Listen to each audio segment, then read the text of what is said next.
우리 다 같이 일어나셔서 하나님의 말씀 같이 교독하도록 하겠습니다. 요한복음 13장 1절에서 20절까지의 말씀입니다. 우리 서로를 향해서 이렇게 인사합니다. 할렐루야, 성도님을 위해 예수님이 부활하셨습니다 라고 인사합니다. 할렐루야, 성도님을 위해 예수님이 부활하셨습니다. 아멘. 우리가 지난 21일 동안 선교 140주년을 기념하여 묵상집을 하나씩 다 받아가셨죠? 그 내용이 뭐가 있던가요? 그 안에 선교사들에 관한 이야기들이 적혀 있었습니다. 이 땅을 위해서 아무도 알아주지 않는 가장 지극히 가난하고 불쌍한 나라인 이 땅을 위해서 서방의 여러 선교사들이 이 땅에 와서 어떻게 헌신했는지, 무엇을 뿌렸는지 그 이야기들을 아주 짧지만 요약해서 우리에게 감동을 주는 이야기들로 매일 하루에 한 장씩 읽어가도록 했던 거죠. 그 중에 이름을 보니까 익숙치 않은 이름들도 저에게는 있더라고요. 그 중에 기억나는 분이 계십니다. 이름이 모삼열이라고 하는 선교사님이에요.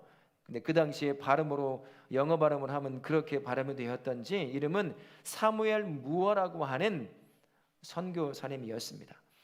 이 선교사님이 선교를 했던 대상이 누구였을까요? 기억나시는 분 계셔요? 백정이었습니다. 백정이 뭐 하는 사람이죠? 우리 아이들은 아마 전혀 모를 겁니다. 고기 팔기도 하겠지요. 도수자라고 하나요? 도축업자. 지금이야 좋은 말로 해서 도축업자죠.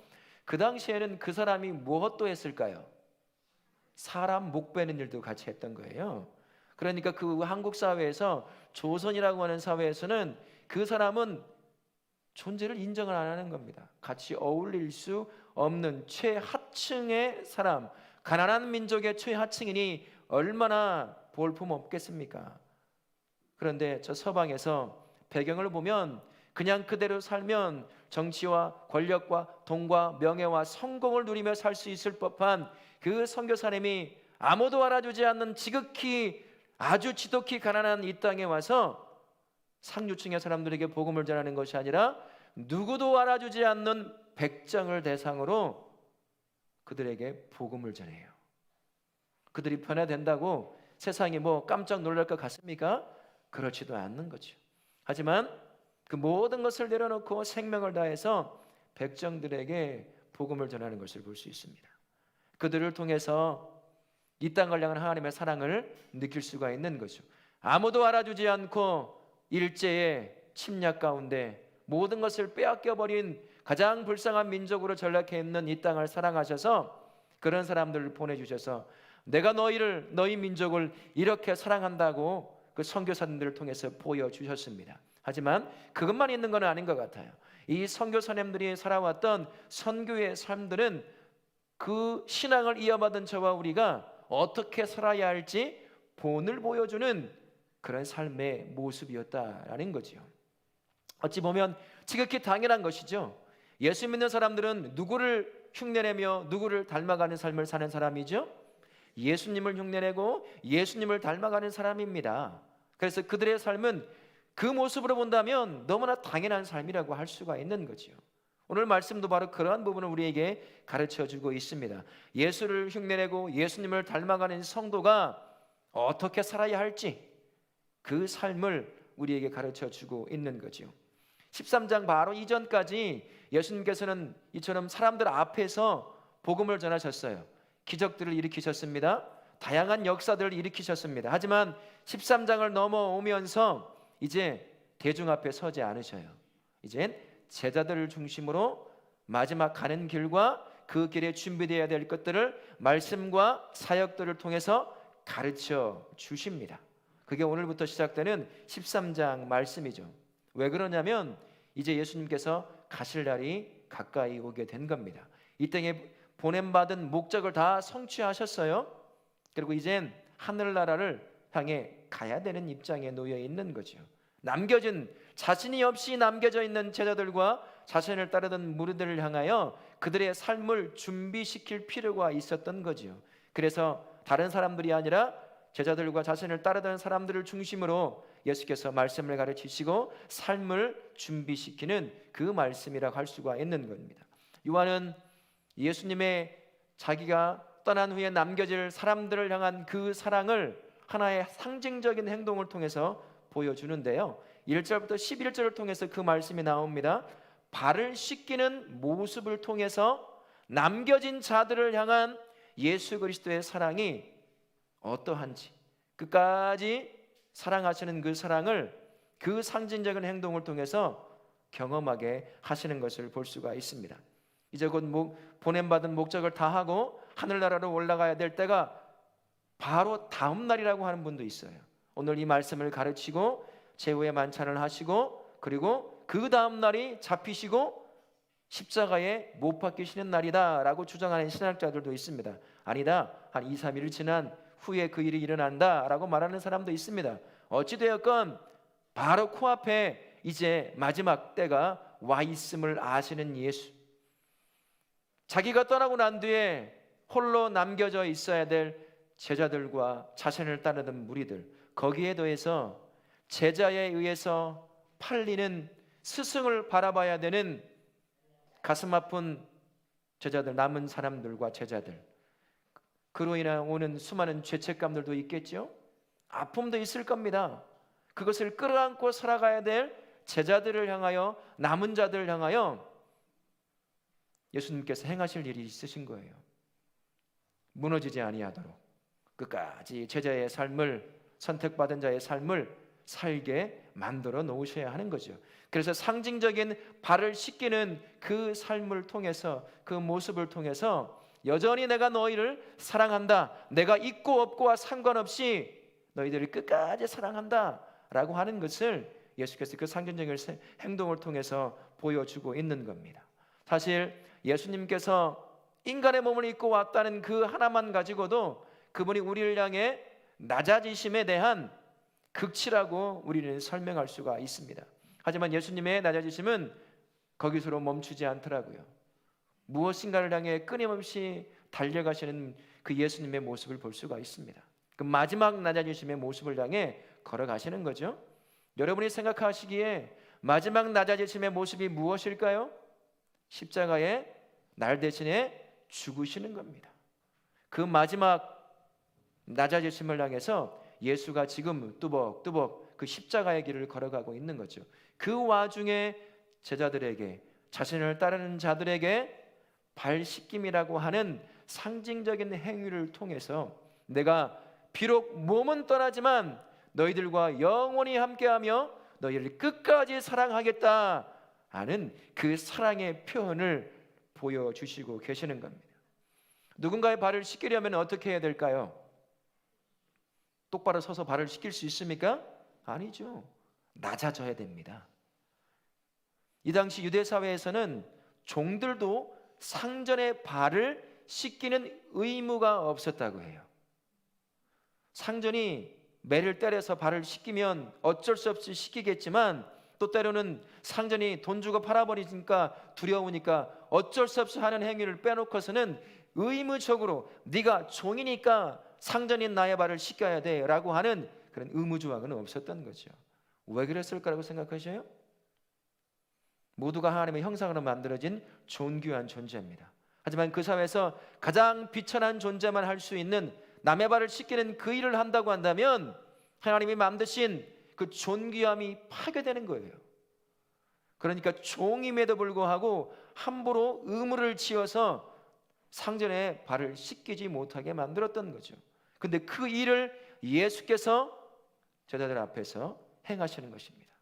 자신의 지극히 낮아지심을 통해서 이렇게 내가 끝까지 너희를 사랑할 것이다 라는 것을 보여주신 거죠.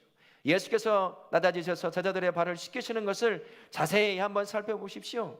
그분이 우리를 향한 사랑이 조금 더 가까이 다가오실 겁니다. 예수님은 어떤 분이십니까? 전능하신 하나님이셔요. 보좌에 앉아서 모든 피조물들의 찬양을 받기에 합당하신 분입니다. 경배를 받으시기에 합당하신 분이시죠. 그런데 그분이 발을 씻기기 위해서 그 보좌에서 일어서시는 거예요. 일어섬에 멈추지 않습니다. 옷을 벗으시는 거죠. 옷이라고 하는 것은 때로는 그분의 신분을 상징하는 것이죠. 그 옷을 벗었다는 것은 무슨 의미일까요? 전능하심을 내려놓는 거예요. 스승됨을 내려놓는 거지요. 스스로. 왜요? 제자의 더러운 발을 씻기시려고요. 옷을 벗으신 그것, 보좌에서 일어난 것만 해도 감히 감당할 수 없는 사랑의 표현일 텐데, 예수께서 더러운 세상의 오물이 잔뜩 묻어있는 제자의 발 앞에 어떻게 하실까요? 무릎을 꿇으십니다. 우리의 더러운 발, 우리의 더러운 죄가 묻어있는 삶 앞에 무릎을 꿇으시는 거예요. 그리고 권능의 손, 사랑의 손, 나를 위로하고 나를 구원했던 그 손을 가지고 온통 세상의 죄의 더러운 오물들로 묻어있는 그 발을 닦아내시는 겁니다. 이게 예수께서 제자들에게 보이신 발 씻김의 상징적인 행위가 담고 있는 저와 우리를 향한 예수님의 사랑이 담겨져 있는 거죠. 이 상징적인 행위를 통해서 영원히 너희들과 함께하며 사랑할 것을 보여주신 겁니다. 왜 예수님은 이렇게 자신을 지극히 낮추심으로 발 씻김을 통해서 자신의 사랑을 제자들과 저와 우리에게 보여주신 걸까요? 무엇 하시려고요?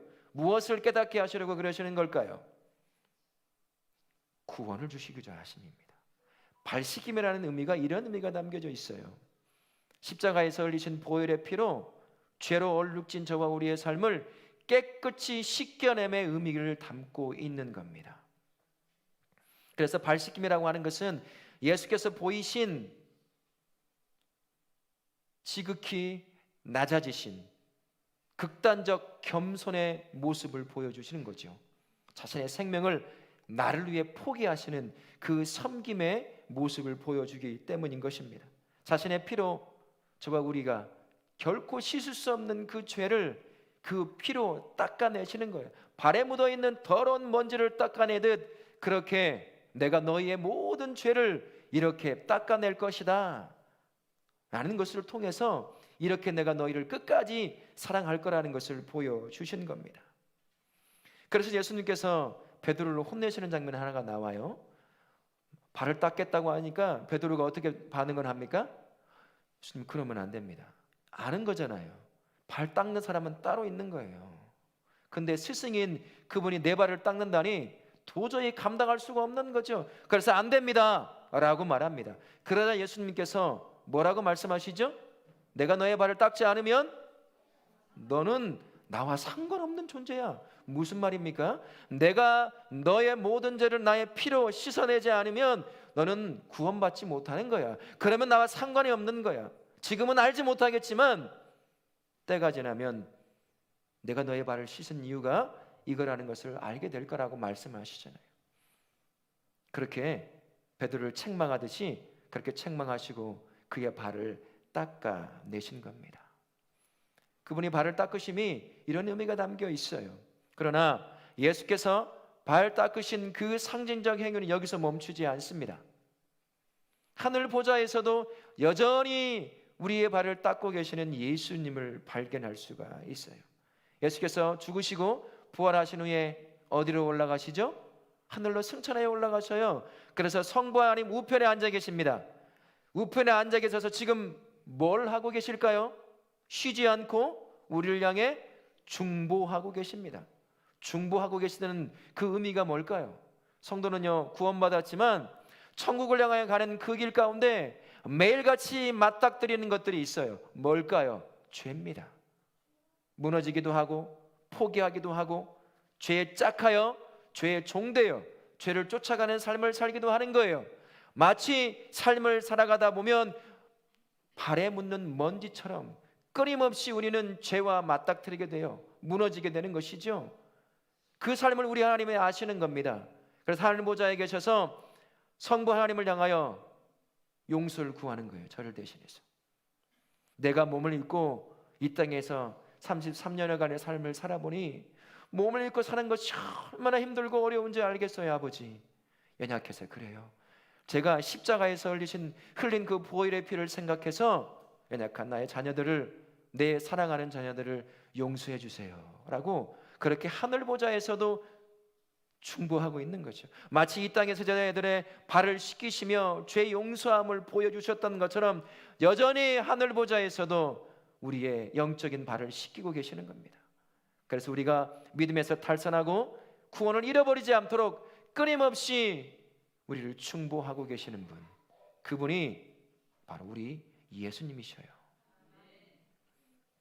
심지어 성령 하나님을 통해서 우리와 동행하시면서 우리로 하여금 죄를 깨닫게 합니다. 악을 구별하게 만들어요. 죄와 악을 혐오하게 만듭니다.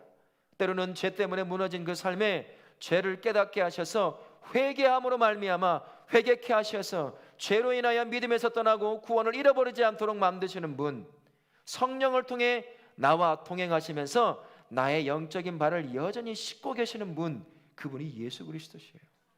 상징적인 그 행동이요, 끝까지 사랑한다는 그 사랑을 품고 있습니다. 보이지 않지만, 내 눈에 보이지 않아 함께하지 않는 것 같지만 하늘 보좌에서도 뿐만 아니라 나와 성령을 통해 동행하시면서 끊임없이 죄에서 멀어져 구원을 이루어가며 구원의 은혜를 빼앗기지 않도록 만드시는 분, 그 사랑을 지금도 보여주고 있으신 분, 그분이 제자들의 발을 씻기셨던 예수 그리스도이십니다. 지금도 우리와 함께 하시면서 우리의 영적인 발을 씻으시며 죄에 무너져 구원을 잃어버리지 않도록 만드시는 분, 그분이시죠. 그러니 우리가 평생 그분을 찬양할 수 있는 이유가 바로 여기 있는 겁니다. 끝까지 사랑하시는 그분, 언제나 함께 하실 뿐만 아니라 하늘 보좌에서도 나로 하여금 죄에 무너져 구원을 잃어버리지 않도록 끝까지 나를 인도해 가시는 그 하나님을 저와 함께 평생 찬송하고 경배하시는 우리 성도님들 되실 수 있기를 바랍니다. 그런데 발 씻김에 대해서 예수께서 한 가지 더 중요한 것을 우리에게 말씀해 주는 것을 볼 수 있습니다. 12절에서 20절 말씀을 보십시오. 끝까지 사랑하심의 상징적 행위라고 할 수 있을 이 발 씻김에 이것을 나만을 위한 것이 아니라고 말씀하시는 것 같아요. 14절부터 17절 우리 말씀 같이 한번 읽어보도록 하겠습니다. 시작. 내가 주와 함께 또는 선생이 되어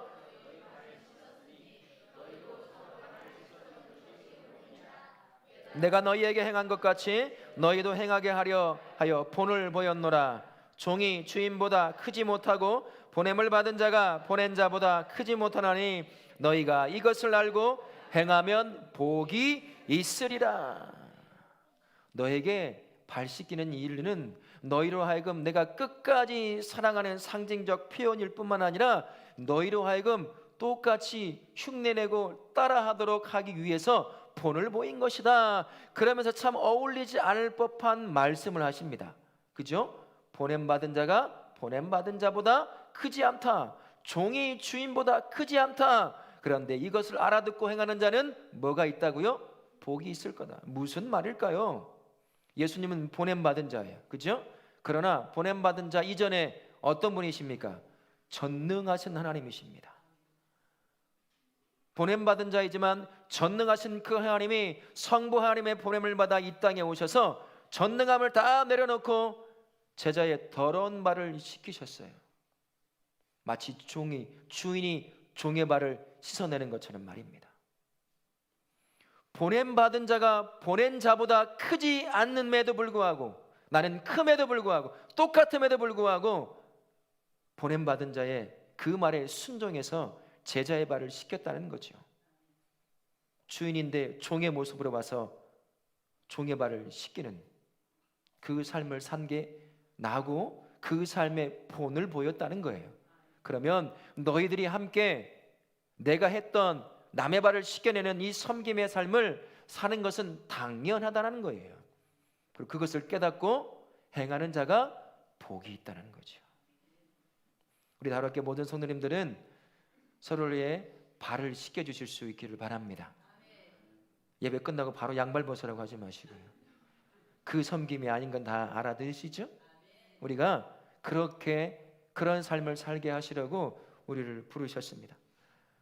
나만을 위한 발 씻김이 아니라고 한다면 도대체 누구를 위해서 발을 씻으라고 말씀하시는 걸까요? 예수께서 지금 누구를 가르치는지 보시면 압니다. 지금 누구와 함께 말씀을 가르치고 계시는 거죠? 제자들 혹은 함께하는 예수를 따랐던 사람들입니다. 그들 앞에서 그들의 발을 씻기시고 그들에게 본을 보여주시는 거예요. 그러면 누구와 누구의 발을 씻기라는 얘기일까요? 가장 먼저 지체라는 얘기예요. 나와 함께 예수의 몸을 이루어가는 교회의 지체, 그 지체의 발을 씻기라, 그 이야기를 하고 계시는 거죠. 그러면 영적으로 누군가의 다른 형제와 자매의 발을 씻긴다는 의미는 도대체 뭘까요? 섬기라는 걸까요? 네, 맞아요. 나의 시간과 물질과 노력들을 투자해서 다른 한 사람을 섬겨내는 것, 그러라고 하시는 거죠. 그러나 이 이상의 의미가 담겨져 있습니다. 저와 우리 모든 성도는 한 분 한 분이 연약해요. 그래서 죄 가운데 무너집니다. 죄가 짝하여 죄의 종이 되어 살 때도 있어요. 심지어 그렇게 살면서도 자기가 죄에 무너진 것을 알지 못하는 그러한 삶을 살 때도 있다라는 거죠. 바로 그 형제와 자매를 바르게 인도하라는 의미가 담겨져 있는 겁니다. 예수 그리스도가 하늘 보좌에서 그리고 나와 함께 하시면서 나의 영적인 발을 끊임없이 씻어내므로 말미암아 죄에 무너지지 않고 믿음을 지키고 구원을 이루어가도록 인도해 가는 것처럼 성도는, 예수의 몸을 이루어가는 성도는 서로의 영적인 발을 씻어 주어야 하는 거예요. 그들이 죄 가운데 흔들리고 무너지고 믿음에서 탈선하려고 하는 그 삶을 지켜내라는 얘기와 똑같은 것입니다. 어떻게 그들의 삶을 바로잡아주고 지켜낼 수 있을까요? 영적인 발을 씻어낼 수 있을까요? 잘못된 걸 지적하는 거죠. 정죄하는 거예요. 그러면 안 돼. 잘못됐어. 그러면 그 삶 바로 잡아질까요? 어떻게 돼요? 싸우죠. 갈라지죠. 갈등에 놓이게 되는 거죠. 예수님의 방법을 쫓아가는 거예요. 그래서 보여주는 건 아니겠습니까? 어떤 방법일까요? 경건의 삶을 살아내는 겁니다. 내가 먼저. 나도 죄 때문에 연약하죠. 죄에 부딪혀 무너지기도 해요. 때로는 죄에 짝하여 살기도 합니다. 그러면서 알지도 못하고 살아갈 때가 있어요. 그럼에도 불구하고 그 연약한 삶을 인정하며 끊임없이 예수와 동행하며 경건한 삶을 살려고 애를 쓰는 그 삶을 보여주는 거예요. 그러면 옆에 있는 형제와 자매가 나와 똑같은 삶의 아픔과 죄 가운데 무너지는 삶을 살고 있음에도 믿음 안에 살려고 애를 쓰고 경건을 유지하려고 애를 쓰는 그 누군가 한 형제를 바라보며 자신의 삶을 보는 거예요. 아, 저렇게 사는 거구나. 저렇게 연약함을 이겨내는 거구나. 저렇게 죄를 이겨내는 거구나 라고 깨닫는 거죠. 그래서 죄로 무너지고 죄로 인하여 믿음에서 탈선하지 못하게 지켜내 주는 것입니다. 나의 경건한 몸부림의 삶을 통해서 말입니다. 내 삶을 보여주는 거예요. 때로는 넘어진 삶, 그러나 회개하고 다시 세워진 그 삶, 그리고 믿음 안에 살려고 하는 애쓰는 그 삶을 형제와 자매들에게 보여주므로 그들도 다시 무너졌던 그 믿음에서 나의 모습을 보고 다시 일어나 믿음을 지키고 구원의 길을 가게 만들어주는 삶, 그 삶이 형제의 발을 씻겨주는 거예요. 그를 바르게 인도하는 것이고 그를 지켜내는 삶을 사는 것과 똑같은 거죠. 바라기는 우리 다우르교회 모든 성도님들은 연약한 형제와 자매를 바라볼 때 지적하고 정죄하는 것이 아니라 내가 하나님 앞에 경건의 삶을 끊임없이 몸부림치며 유지하는 그 삶을 통해서 죄로 인해 흔들리고 믿음에서 탈선하려고 하는 형제와 자매들을 지켜내실 수 있고 그들의 삶을 바로잡아 주실 수 있는 경건한 자의 삶을 사실 수 있기를 바랍니다. 그리고요, 삶의 문제로 흔들리는 형제와 자매들에게 위로하는 거죠. 격려하는 겁니다. 작은 섬김을 통해 그들의 삶을 지켜내주는 거예요. 그들의 삶을 바르게 잡아주는 거죠. 삶의 문제로 믿음이 흔들릴 수 있습니다. 예수님을 바라보는 삶이 희박해질 수 있어요. 다 한 번씩은 경험해 보셨을 겁니다. 지독하게 삶의 문제가 해결되지 않으면 신앙 흔들려요. 믿음 흔들립니다. 주저앉고 싶어지는 거예요.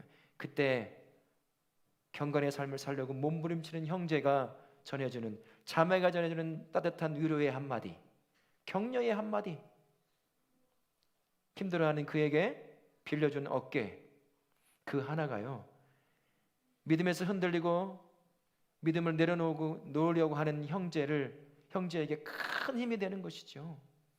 그렇게 지켜내는 거예요.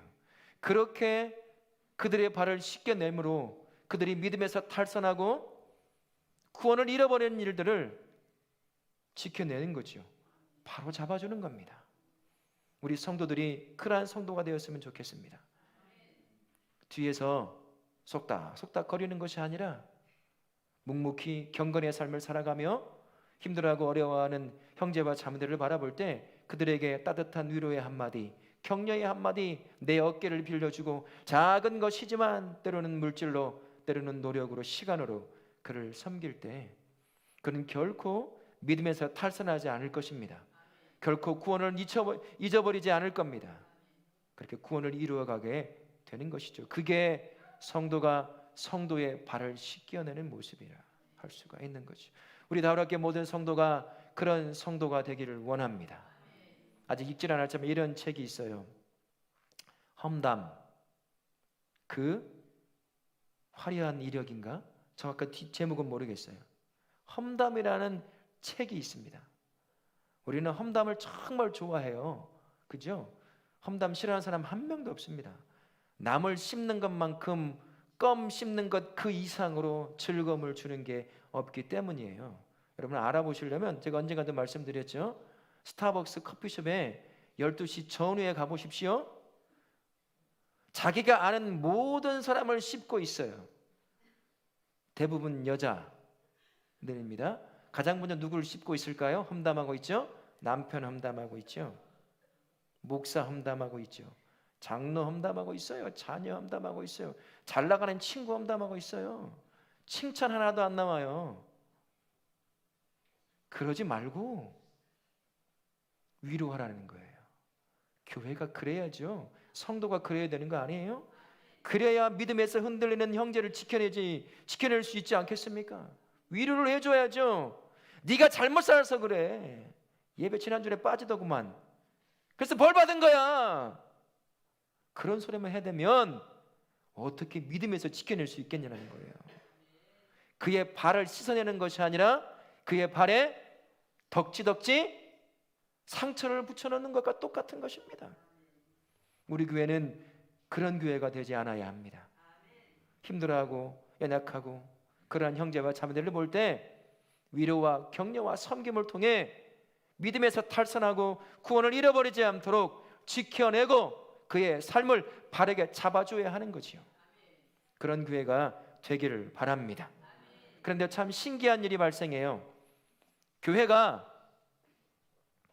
믿음 안에서 형제를 지켜내고 자매를 지켜내는 그 아름다운 삶을 살아가잖아요. 그러면 교회 밖 예수님이 없는 사람들의 삶도 지켜내더라는 거예요. 우리 땅에 그런 경험이 있습니다. 일제시대에 이 땅의 아픔을 품고 함께 아파하고 이 땅을 지켜내고 보호하고 바른 길로 인도했던 곳이 어딜까요? 교회라고 하는 곳이었습니다. 그 교회를 이루는 지체들이었어요. 6.25로 말미암아 저희 세대는 경험하지 못했지만 완전히 폐허가 돼서 먹고 살 것 아무것도 없는 그때 삶의 희망을 주던 곳이 어디였을까요? 교회였습니다. 성도였어요. 교회가 성도가 서로를 지켜내고 서로를 세워주며 그렇게 믿음 안에서 세워져 가면 예수님이 없는 사람들이 교회를 통해서 하나님을 보게 되는 거죠. 성도를 통해 구원의 길을 발견하게 되는 겁니다. 예수님이 없는 사람들이 누구를 통해서 구원의 길을 발견하고 누구를 통해서 하나님을 만날 수 있겠습니까? 성도들 아니에요? 교회들 아니겠습니까? 연약하여 무너질 수밖에 없는 연약함을 타고나고 살아가지만 그럼에도 예수님과 동행하며 경건의 삶을 살려고 애쓰며 힘들어하고 어려워하는 형제와 자매들을 위로하고 격려하고 작은 것을 섬겨서 그 한 사람을 살려내는 그 아름다운 삶의 모습들이 이루어지고 있는 교회 안, 그것을 교회 밖 예수가 없는 사람들이 바라볼 때 그 안에 구원이 있음을 발견하지 않겠습니까? 그 안에 하나님이 있다는 것을 발견하지 않겠어요? 그래서 죄악으로 가던 그 삶을 멈추고 예수 앞에 돌아오는 그 삶을 이끌어가게 되는 거예요. 그렇게 예수가 없는 삶을 지켜내는 겁니다. 하지만 지금 현대교회, 한국의 교회는 어떻습니까? 한국의 예수 믿는다고 하는 성도들은 어떻습니까? 우리를 바라보고, 성도를 바라보고 구원을 발견하나요? 하나님을 발견하고 있습니까? 예수님이 없는 사람들의 영적인 발을 씻겨내고 있는 교회로 세워지고 있습니까? 그렇지 못한 거죠. 바라기는 우리 다우라 교회가 그런 교회 되기 원합니다. 안에서 경건의 삶을 통해, 그리고 연약한 형제와 자매들의 위로와 격려와 섬김을 통해 그들의 삶이 믿음에서 탈선하지 않고 구원을 이루도록 지켜내고 그들의 삶을 바로잡아주는 그 아름다운 삶이 계속해서 이루어짐을 말미암아 누군가 우리 교회를 바라보고 이 교회를 이루는 성도 한 명을 바라보며 예수를 발견하고 구원의 길을 발견하여 그들이 영원한 지옥으로 가지 않고 영원한 생명으로 인도함 받는, 그들을 지켜낼 수 있는 교회, 그 교회가 우리 다우라 교회가 되고 우리 성도가 되실 수 있길 예수님의 이름으로 축원합니다. 아멘.